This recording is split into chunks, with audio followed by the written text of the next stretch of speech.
All right, I'm going to show you section 3.3 and about the first derivative, what it does for us, and all the different things we can get from it. You'll have a lot of questions on AP test about, hey, when's the graph increasing? When's it decreasing? Where's the relative max? Where's the relative min? And easily all these are found by using the first derivative. When a graph is increasing, this top one here means it's heading up. The slopes are positive. If we took a derivative, the tangent line, all the slopes of these tangent lines will be positive. So when we take a derivative, whenever the derivative is positive, that's what they're saying here, derivative is positive, we will get increasing, graph's increasing. Now when the graph may come back down and then the slopes are negative, then that means it's decreasing. So if slopes are negative, then we have a graph that's decreasing. And a maximum point occurs when the slopes switch from positive to negative. So like this guy right here is a peak. He's a high point, like at the top of a hill. And you notice that the slopes go from positive, there's 0 here, and negative here. And that's the definition of a max. A max means the graph went up and then down, like at the top of a hill. So how do we find it? Well, the slopes are going to switch from positive to negative. Positive slope to negative means the graph went up then down. And likewise with a minimum, slopes start negative, then they go to positive. So negative, 0, positive. So that's what a max is, that's a min. They're called relative max, relative min. We've learned in section 3.1, absolute max and min was the absolute highest and lowest, but these are like the highest or lowest in their area, okay? So for example, that guy right there, if you can see that guy, I went too far over. That guy right here is a relative max. He's the king of his area. This guy's a relative min. Now he's not the highest the graph gets. The graph goes much higher over here, but he's what we call relative max, okay? As long as the graph goes up and then down from there, we have those, all right? So they call this the first derivative test. What I'm gonna show you, it's the number line we're gonna do. And if the derivative changes from positive to negative, then we know the graph went up, down, we have a max. And likewise, if it goes from negative to positive, we have a min. All right, so I'm gonna show you this in action with these guys.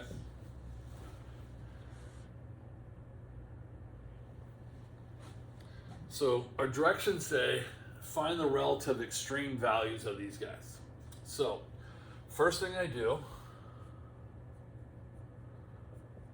I take the derivative. All right.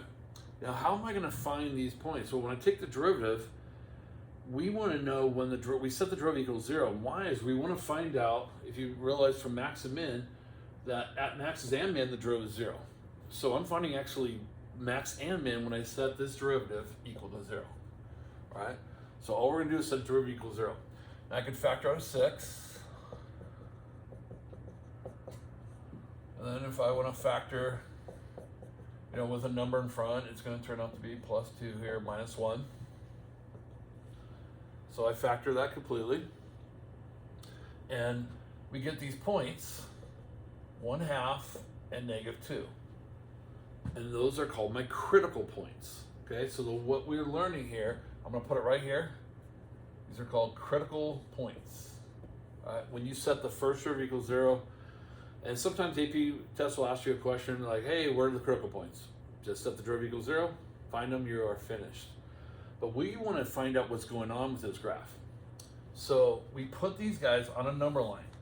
Now we label this f prime x. You need to label it. Say, hey, this is the first derivative, because we will be doing something very similar to the second derivative. So we label it, and you put the numbers, please put them in order. -2 is going to come before 1/2 on a number line. And these guys make 0. That's why we wrote them down. They are critical points.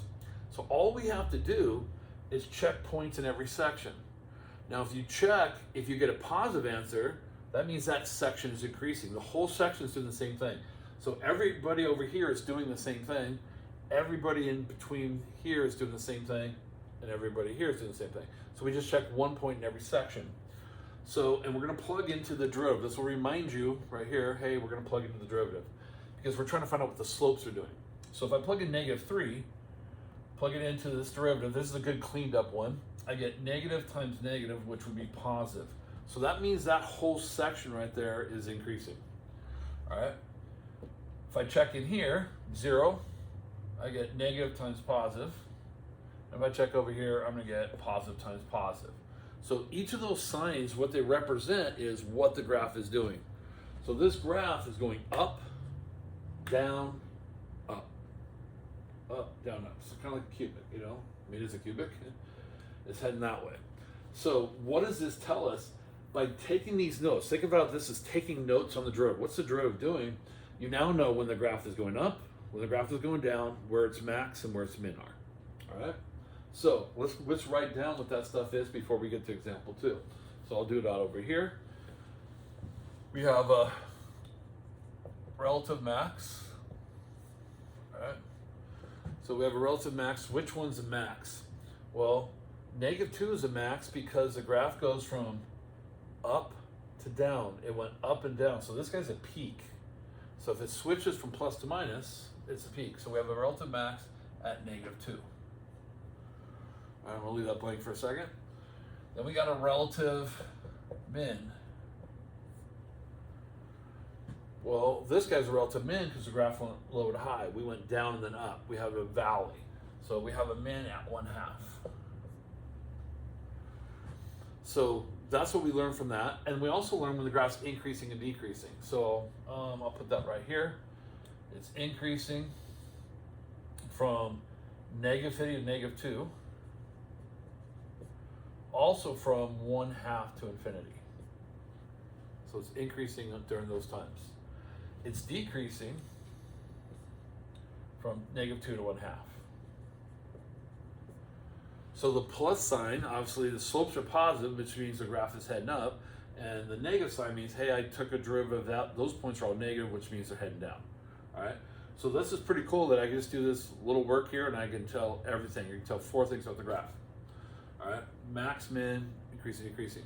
Now you notice I left, my max and min are points. I left a blank right after the max and min. Those are the y values. So I have to plug those into the original, because the original finds y. Remember, this is y equals, I plug -2 into there, and that y value, that's when we have to graph it, we'll need to find the y values. So if I plugged in -2, I think I get 31. So I get 31 for that, and then if I plug in -half, whatever that is, I would get that value, okay? So, and then that's just mainly for graphing, okay?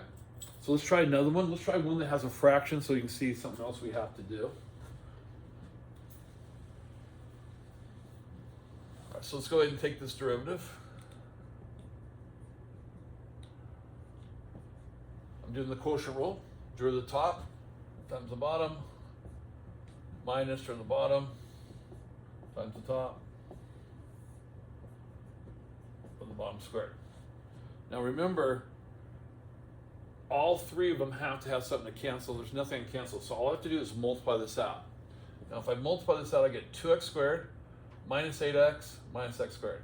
So that becomes x squared minus 8x. All right. So I can actually factor this a little further.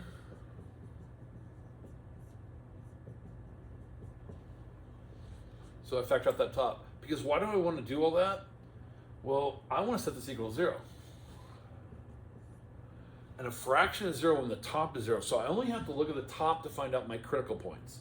So my critical points are 0 and 8. So x equals 0 and 8 are the really important guys here. So I label my first row number line and I put 0 and 8. But I also am going to have to put the guys that make, let me move this over a little bit, the guys that make the bottom 0 as a placeholder, and you'll see why. And so 0 and 8 are my critical points, so I put zeros above them, but 4, so 4 falls between 0 and 8, is undefined. He's undefined because he makes the bottom 0. So what's happening there, 4 was bad from the start, he's a vertical asymptote, so when you have an asymptote, the graph does different things on each side. So we have to have it more as a placeholder than anything, right?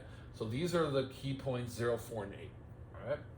So, but these 2 are called critical points, 0 and 8. All right, so again, like we did before, we're gonna check points in every section to see what's happening here. So if I check -1's over here, again, I can plug into any form of the derivative. I like this one. If I plug in -1, I get a negative times a negative over a positive. So I had 2 negatives, which made a positive.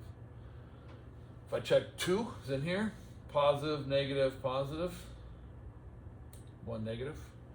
If I check 6, I get positive, negative, positive. I get 1 negative again. Now you notice that we had a signs not switch. They almost always switch, right? If this value here works an even number of times, so the 4 works twice, you will not see a sign change, all right? Just so you're not surprised by it. And then 9, positive, positive, positive. So by doing this, we're taking notes. We have 4 things we can say. We can tell where the relative max is. We can tell where the relative min, when the graph is increasing, and when the graph is decreasing. All these can be found, all right? So relative max, right here, 0 goes plus minus, so I have a max at 0. Now I'll go ahead and plug in the original, I get 0. So at the point 0, 0, the graph hits it and comes back down to peak. All right, there's a min, 8. If I plug in 8, I get 64 over 4, 16. So I have a min at 816. So the point 816 is a min. That graph's actually going down like this. Now, 4 is not a candidate. He's not, even if the sign switch, he's a nobody. He's undefined. So the undefined is real important. You don't even count it in anything. And they don't switch anyways, so it doesn't work. Now in Europe, instead of putting undefined, they'll go like this, dot, dot, dot, dot, dot, you know, to show it's an asymptote. That's up to you. I like to write U's, that's how I was taught, and I've stuck with it. All right, I'm looking for increasing his plus signs, so -infinity to 0, and 8 to infinity. So this graph goes up, and then it's gonna go down, and then there's an asymptote, and then it's gonna go down and up, all right? And so decreasing, you have to stop at the 4, 0 to 4, 4 to 8, right? Because you can't say 0 to 8 because you're saying 4 doesn't even exist. All right, so you got to stop there. So the key is you got to be able to take a derivative. You got to set it equals 0, write down your critical points, and you just check and see what's happening. All right, let me do one more with you.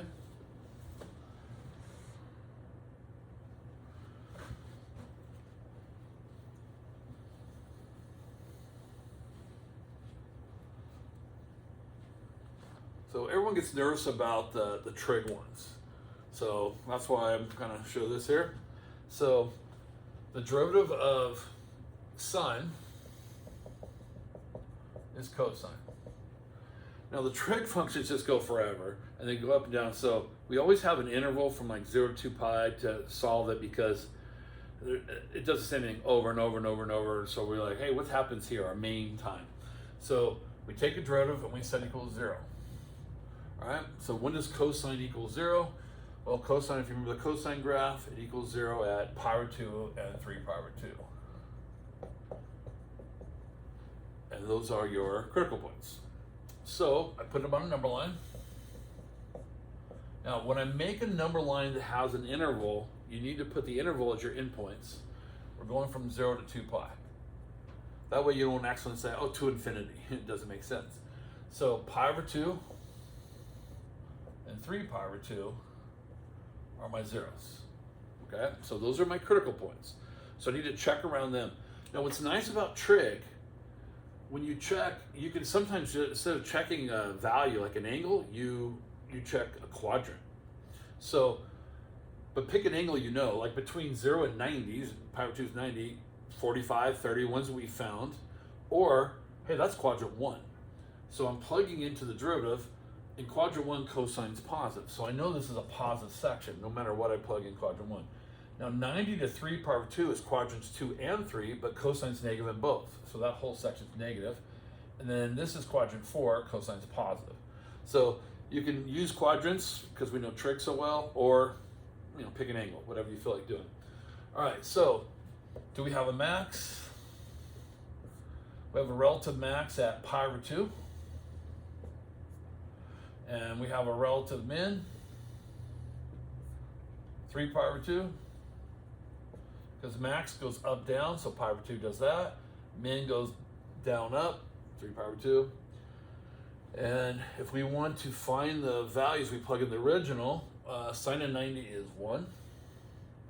Sine of 3 pi over 2 is negative 1. Those are your points if we were graphing it. And when's the graph increase? From 0 to pi over 2 and 3 pi over 2 to 2 pi. Decrease pi over 2 to 3 pi over 2. All right, so by doing the number line, a plus sign means increasing, minus sign means decreasing. How it switches determines max and min. Now, you guys already know what sine looks like. We were doing sine.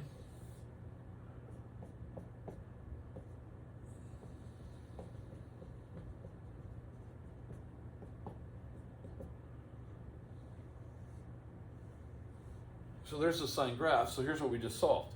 Where's the max of sine? Well, there's a max at pi over 2, 1. That's what we got. There's a min at 3 pi over 2, negative 1. That's what we got. The graph increased from 0 to pi over 2. It went up from 0 to pi over 2. It decreased from pi over 2 to 3 pi over 2, and then it increased. So if I know what the sine graph looks like, I can answer all 4 of these questions without calculus. But a lot of times we have no idea what's happening, so this is our way of checking. All right? So that's section 3.3 and how to do the max and the min.